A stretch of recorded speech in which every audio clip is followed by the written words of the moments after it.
In primetime news this evening, court rejects bail application for former SSL wealth advisor Jean Panton.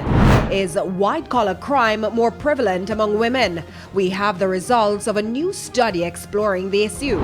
And Senate votes to postpone local government elections.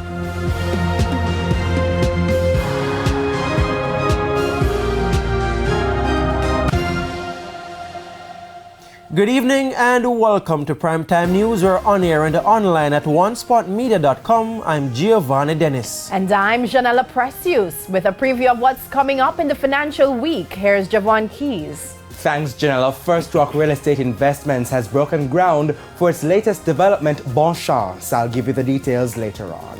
And Jordan Fort is here with a preview of what's to come in sports. Jordan. Well, some mouth-watering clashes are expected at the Gibson McCook Relays tomorrow. The 60 meters for men and women should steal the spotlight. You'll want to hear the names of some of the athletes who are known to compete tomorrow in the Primetime Sports Friday.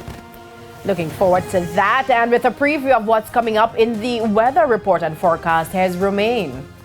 Thanks so much, Janella. We're expecting another dry weekend across most of the island. We do also have very strong winds blowing through the region, wind speeds above 25 knots across the south. We'll have more later.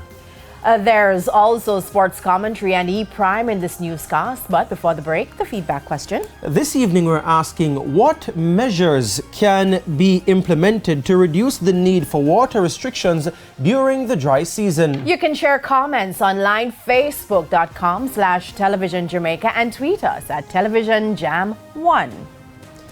Please stay with us. Primetime News returns right after this break.